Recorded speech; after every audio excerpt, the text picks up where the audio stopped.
Hello everyone. आज हम इस वीडियो में मैथ्स पेडागोजी के क्वेश्चन देखेंगे जो आपके प्रीवियस ईयर में आए हुए हैं। आई होप कि आपको वीडियो पसंद आएगी।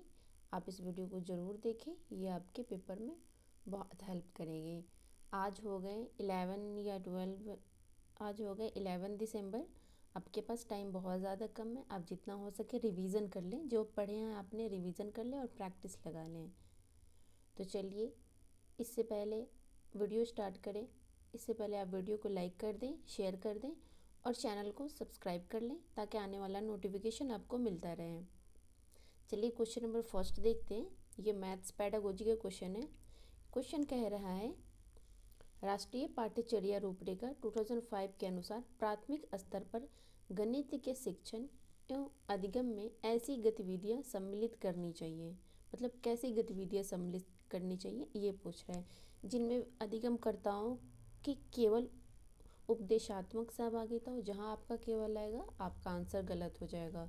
जो आम दिनचर्या वाले खेलों पर आधारित हो, जो मूर्त से अमूर्त की ओर बढ़े, जिनमें शिक्षक द्वारा अधिकतम हस्तक्षेप शामिल हो। तो बताएं क्वेश्चन नंबर फर्स्ट का सही आंसर क्या होगा। आपका सही आंसर हो जाएगा, आपका ही क्या है, जिनमें शिक्षक द्वारा अधिकतम हस्तक्षेप शामिल हो, नहीं जिसमें विद्यार्थियों द्वारा अधिकतम हस्तक्षेप शामिल हो, वो आपका सही आंसर होगा। तो इसका सही आंसर हो जाएगा option number third is the right answer, जो मूर्त से अमूर्त की ओर बढ़े। क्वेश्चन नंबर सेकंड देखते हैं। जब 7.37 और 7.4 से बड़ी संख्या पहचानने के लिए कहा गया, तब बच्चों के एक समूह ने 7.37 को 7.4 से बड़ी संख्या बताया। एक गणित शिक्षक के रूप में आप बच्चों को त्रुटि सही करने के लिए कैसा समर्थन देंगे। फर्स्ट कह रहा है, दशमलव संख्याओं को निरूपित करने के लिए स्थानीय मान की प्रणाली को एबेकस जैसे हस्तकौशल सामग्री के उपयोग द्वारा समझाइए। दशमलव संख्याओं के प्रसारित रूप को श्याम पट्ट पर लिखिए और विद्यार्थियों को अपना उत्तर सही करने के लिए कहिए। अभ्यास के लिए समान प्रकार के अधिगम उदाहरण दीजिए। विद्यार्थियों को पाठ्य पुस्तक देखने के लिए और प्रक्रिया समझने के लिए कहिए। तो आपका सही आंसर हो जाएगा option number first is a right answer. दशमलव संख्याओं को निरूपित करने के लिए स्थानीय मान की प्रणाली को एबेकस जैसी हस्तकौशल सामग्री के उपयोग द्वारा समझाइए। क्वेश्चन नंबर थर्ड देखते हैं। ये कह रहा है, कक्षा थर्ड के विद्यार्थी ने योग के प्रश्न को निम्नलिखित प्रकार से हल किया। 5128 + 2707 = 7215 कर दिया। अपनी त्रुटि को ज्ञात करने में विद्यार्थी की सहायता करने के लिए सर्वाधिक उपयुक्त युक्ति कौन सी है। फर्स्ट है, विद्यार्थी को उसके उत्तर अपने सहपाठियों के साथ जांचने के लिए कहिए। विद्यार्थी को सन्निकटन का उपयोग करके योग ज्ञात कर अपने उत्तर की तुलना करने के लिए कहें। प्रश्न को दोबारा करके विद्यार्थी को अपना उत्तर जांचने के लिए कहें। विद्यार्थी को गणना कैलकुलेटर का उपयोग करने के लिए कहें। तो बताएं थर्ड का सही आंसर क्या होगा।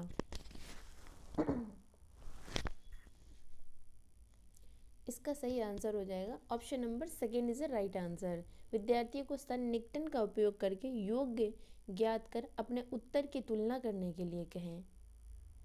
क्वेश्चन नंबर 4 देखते हैं। निम्नलिखित में से कौन सा प्राथमिक कक्षाओं में एक शिक्षण के साधन के रूप में टेसिलेशन टाइलिंग का सबसे उपयुक्त उपयोग निरूपित करता है। ज्यामितीय में क्रियाविधि अधिगम को विकसित करने के लिए, कोनों को मापने के लिए, ज्यामितीय आकृतियों को उपयोग से पैटर्न बनाने के लिए, स्थानीय मान की अवधारणा को विकसित करने के लिए। तो आपका सही आंसर हो जाएगा option number third is the right answer. ज्यामितीय आकृतियों के उपयोग से पैटर्न बनाने के लिए। क्वेश्चन नंबर 5 देखते हैं। राष्ट्रीय शिक्षा नीति NEP 2020 प्रत्येक विषय में पाठ्यक्रम की विषय वस्तु को कम करने पर विचार कर रही है ताकि परीक्षा में विद्यार्थियों के प्राप्तांकों को सुधारा जा सके, कक्षा में धीमी गति से सीखने वाले शिक्षार्थियों का प्रदर्शन सुधारा जा सके, पाठ्यक्रम को पूरा करने में शिक्षकों के भार को कम किया जा सके, विद्यार्थी रटकर सीखने से अलग वास्तविक समझ की ओर बढ़े। तो बताएं 5 का सही आंसर क्या होगा। आपका सही आंसर हो जाएगा option number 4 is the right answer. विद्यार्थी रटकर सीखने से अलग वास्तविक समझ की ओर बढ़े। अगर हम यहाँ ये कह देते विद्यार्थी रटकर, तो ये जो रटकर है ना ऑप्शन निगेटिव है, तो हमें ये नहीं है कि थोड़ा सा दिख गया रटकर आगे नहीं पढ़ें, आगे पूरा ऑप्शन हमें पढ़ना है। क्या कह रहा है, विद्यार्थी रटकर सीखने से अलग वास्तविक समझ की ओर बढ़े, आगे कह दिया ना अलग वास्तविक समझ की ओर बढ़े, तो आप पूरा ऑप्शन ध्यान से पढ़ेंगे। क्वेश्चन नंबर 6 देखते। राष्ट्रीय पाठ्यचर्या रूपरेखा 2005 के अनुसार प्राथमिक स्तर पर गणित का शिक्षण और अधिगम केंद्रित होना चाहिए। कार्य विधियों को कंठस्थ करने पर, अवधारणा का परिचय देने के लिए गणितीय खेलों, पहेलियों एवं गतिविधियों पर, पहाड़ों, गन्ना आदि के रटांत अधिगम पर, प्रकरण टॉपिक पर आधारित नई प्रश्नों को हल करने पर, ताकि विद्यार्थी सही प्रणाली विधि सीख सके। तो बताएं 6 का सही आंसर क्या होगा।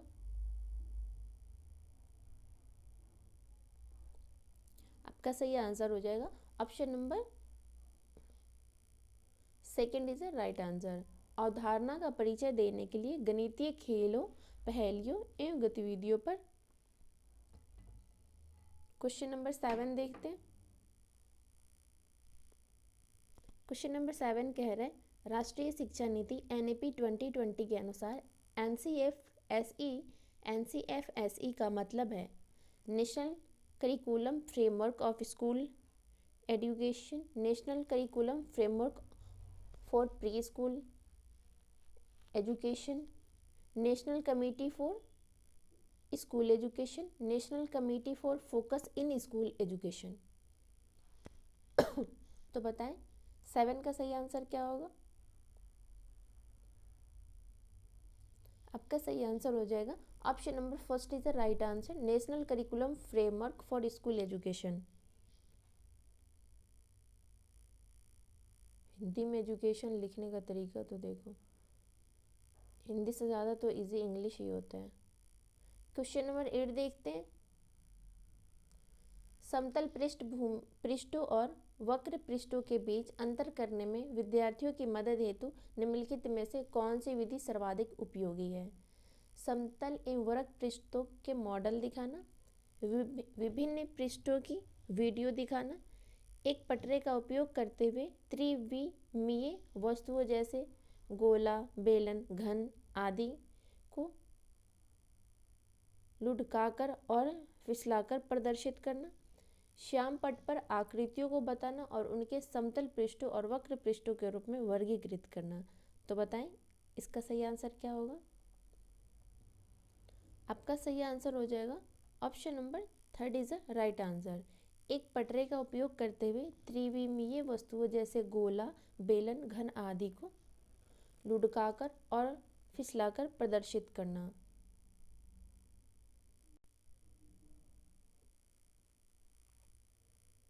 क्वेश्चन नंबर 9 देखते हैं। बच्चों के लिए प्राथमिक कक्षा में गणित में सर्वाधिक महत्वपूर्ण है कि गणित कैसे सीखा जाए। निम्नलिखित में से कौन से उपरोक्त कथन का प्रमाण दे रहा है।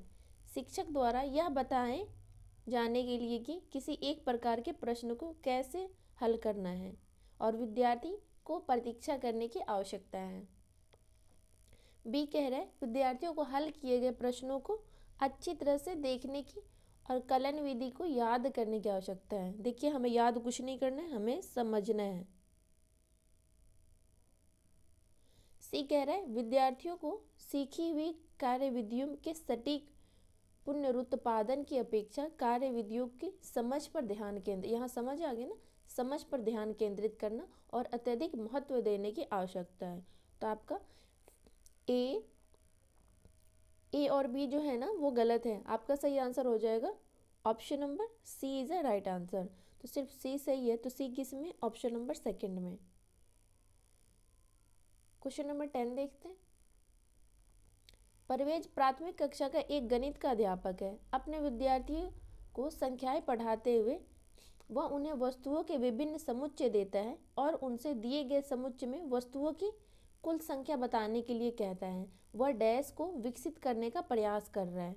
वस्तुओं के वर्गीकरण की अवधारणा, स्थानीय मान की अवधारणा, संख्याओं के क्रम सूचक बोध, संख्याओं के गणन संख्या, कॉर्डिनल बोध।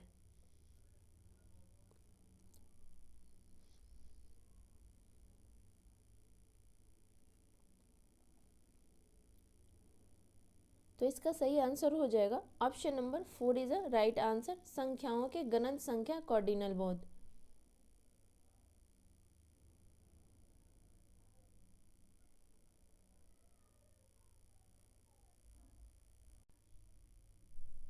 क्वेश्चन नंबर 11 देखते हैं। निम्नलिखित में से मूल्यांकन की कौन सी विधि गणित की कक्षा में उन विद्यार्थियों की सहायता करेगी जो अभी प्रेरित नहीं हैं? एक सार्वत्रिक कक्षा परीक्षा, एक प्रश्नावली, क्रियाकलाप आधारित मूल्यांकन, निर्देशित शिक्षण।